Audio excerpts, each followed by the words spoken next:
दोस्तों, एक 18 साल का लड़का बाजार से काम खत्म करके और साइकिल द्वारा वो अपने घर के लिए आता है। उसी वक्त बहुत जोरदार बारिश होने लगती है। उस बारिश से बचने के लिए जो है वो एक घर का सहारा लेता है। घर का सहारा लेता है, वहां पर भी वो बच नहीं पाता है।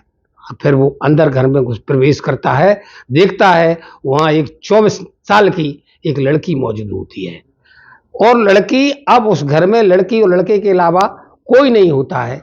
तभी उसकी माँ का फोन आ जाता है कि मैं बाजार से नहीं आ पाऊंगी, बरसात हो रही है, बेटी अपना ख्याल रखना, दरवाजा बंद कर लेना। दोस्तों, आज की कहानी बहुत ही शानदार है, का सच्ची घटना, जिसे आप शुरू करने से पहले आप हमारे चैनल को एक रिक्वेस्ट, लाइक और सब्सक्राइब कर दीजिए। तो कहानी शुरू करते हैं। कहानी आसाम की है। आसाम में एक जिला पड़ता है गोलाघाट। गोलाघाट में एक लड़का डेली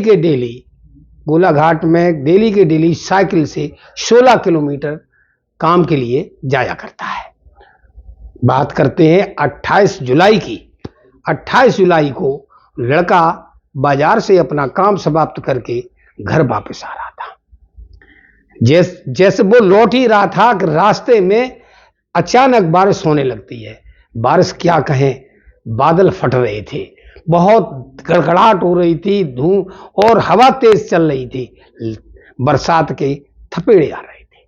अब उस बरसात से बचने के लिए एक लड़का जो है, जिसका नाम भूपेंद्र है, वो बचने के लिए एक बरामदा में, लड़की जो कमरा है उसके बरामदे में खड़ा हो जाता है। लेकिन थपेड़ों की वजह से वो भीगने लगता है।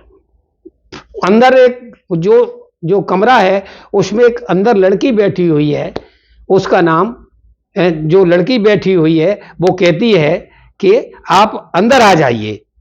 अब वो अंदर को बुलाती है। लड़का सोचता है कि मुझे नहीं जाना चाहिए, जिसका नाम हेमंता हुआ करता है, मगर करता मरता क्या न करता, भीग तो रहा ही था। तो वो अंदर को आ जाता है। अंदर कमरे के अंदर नहीं आता, वो दरवाजे पर खड़ा हो जाता है आकर के बचने के लिए। लड़की कहती है कि यहां फिर भी तुम भीग जाओगे, क्योंकि बरसात इतनी तेज हो रही है, तो मेरा कमरा भी गीला हो रहा है, इसलिए ऐसा करिए, साइकिल भी अंदर रख लीजिए और तुम भी अंदर आ जाइए।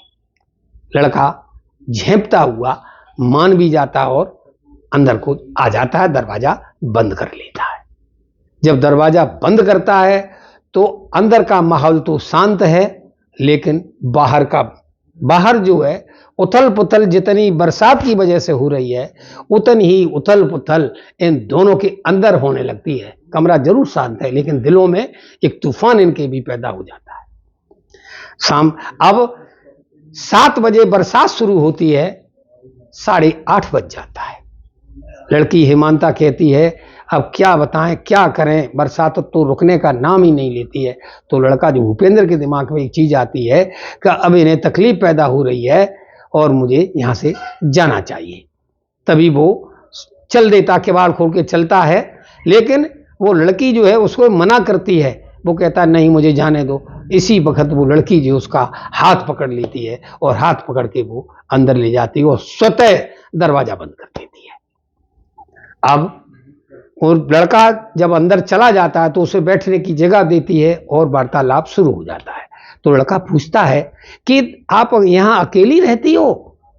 तो वो कहती है कि नहीं, मैं और मेरी माँ दोनों हम साथ साथ रहते हैं। मेरी माँ डेली के डेली 8 बजे जो है ड्यूटी पे जाती है और शाम को 8 बजे ही उनका काम खत्म होता है। मैं मेरी माँ के साथ, तभी वो लड़की, उसकी माता का फोन भी आ जाता है। माता कहती है कि वहां का मौसम कैसा है? तो हेमंता बताती है कि यहां भी बहुत तेज बारिश हो रही है। तो वो उनकी मां कहती है मेरे यहां भी इतनी तेज बारिश हो रही है, इसलिए बेटी मैं नहीं आ पाऊंगी, आप अपना ख्याल रखना, दरवाजा अंदर से बंद कर लेना, अगर कोई आवाज भी लगाए तो दरवाजा मत खोलना, क्योंकि तुम अकेली हो। फोन कट हो जाता है। अब लड़की और हेमंता और भूपेंद्र, लड़का जवान है, गठीला बदन का है और लड़की भी 24 साल की है। लड़की कहती है कि आप बैठिए, आपके लिए हम चाय बनाते हैं। अंधेरा गुप्त था तो वो कहती है अपना मोबाइल जला लीजिए, मोबाइल से चाय बना दे। तो वो टॉर्च जलाता है और वो चाय पीते। जो घर में और भी सामान था, चिप्स वगैरह जो भी रहे होते हैं, वो उसे खाने के लिए देती है। अब रात के 10 बज जाते। 10 बजने के बाद वो वार्तालाप अपना जारी रखते हैं, पता पूछते हैं। तो वो लड़का अपना बताता है कि मैं डेली सुबह जो है काम करने को फला गांव से जो है डेली 16 किलोमीटर साइकिल चला करके काम करने जाया करता हूं और शाम को मैं फिर वापस आया करता हूं। शाम 10 के बाद और समय हो जाता है। अब वो कहते हैं कि अब सो जाना चाहिए। चूंकि लड़का भीग चुका था, बरसात की वजह से उसको थोड़ी सी कपकपी भी आ रही थी। लेटने के लिए दूसरे बिस्तर पर, 2 बिस्तर है, उस पर लेट जाता है। जब लेट जाता है लेकिन अंदर जो है तूफान रहता है। क्या रहता है कि लड़का सोचता है कोई आ न जाए और लड़की सोचती है कि रात कैसे कटे, ये अनजान लड़का बैठा हुआ है हमारे सामने, कहीं रात को कुछ गड़बड़ न हो जाए। तभी वो लड़की स्वतः जो है उससे बात करती है और कहती है अगर तुम्हें सर्दी लग रही है तो आप मेरे बिस्तर पर लेट सकते हो। दोस्तों, दोनों उम्र ही ऐसी थी, वार्तालाप होते होते उनका कब शारीरिक संबंध बन गया उन्हें दोनों को पता ही नहीं चला। सुबेरा होता है, लड़का जो है डर की वजह से ये देखता है कि मुझे कोई देख ना ले, तो वो जल्दी जागता है। बरसात थोड़ी कम होती है लेकिन वो निकल जाता है, भीगता हुआ अपना चला जाता है। सवेरे जाता है, पूरे दिन बरसात होती है, रात को भी बरसात होती है। मतलब यह है कि वो अगले दिन वो आ नहीं पाता है। लड़की को वो पता बता चुका था तो लड़की नजरें बिछाए उसका इंतजार करती है लेकिन वो लड़का नहीं आता है। दूसरे दिन जो है वो लड़का अपनी साइकिल से आता है तो दोनों की नजरें मिलती हैं, मुस्कुरा के स्वागत होता है एक दूसरे का। तो वो कहती है कि रुक जाइए, थोड़ा सा समय बता के जाइए। तो थोड़ी देर के लिए वो लड़का वहां रुक जाता है लेकिन वो काम का वास्ता देता कि मैं लेट हो रहा हूं, मैं लौट के आपसे मिलते हैं। तो चला जाता है। लड़की इंतजार करती रहती, पलके बिछाएं कब शाम हो। रात को जब वो शाम को वापस आता है तो हेमंता के लिए वो खाने के लिए कुछ न कुछ आइटम बाजार से लाता है। तो दोनों लोग जो है अंदर प्रवेश हो जाते हैं और जो वो नाश्ता लाया था दोनों खाते हैं और कुछ समय और फिर वो बिस्तर गर्म करके लड़का चला जाता है। अब उसके तस्वीर लड़का के में उस हेमंता की और हेमंता के तस्वीर बच्चे की, दोनों की घर कर जाती है। अब एक दूसरे को भूल नहीं पाते हैं। दोस्तों, कहते हैं इश्क मुस्क छुपा ही नहीं छुपता है, ऐसा इनके भी साथ होता है। हालांकि इनका मकान जो है गांव से बाहर था, फिर भी जब लड़का रुकता है उधर से आने के बाद स्टे करता है तो कोई न कोई उन्हें देख ही लेता है।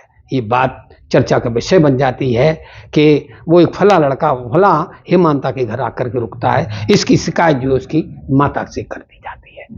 माता अपनी बेटी को पूछती है कि हेमंता जो कुछ भी सुन रही है गांव वाले के द्वारा, क्या वो सच है?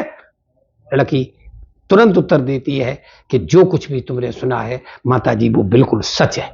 कतई बेलगा लाग लपेट के वो स्वीकार कर लेती है और कहती है कि वो लड़का मुझे पसंद करता है, मैं उसे पसंद करती हूं, इसलिए वो रुका है तो कोई बुरा नहीं है। तो माता जी कहती हैं मुझे उससे बात कराइए। अगले दिन माता ड्यूटी पे नहीं जाती है उसकी, लड़का आता है।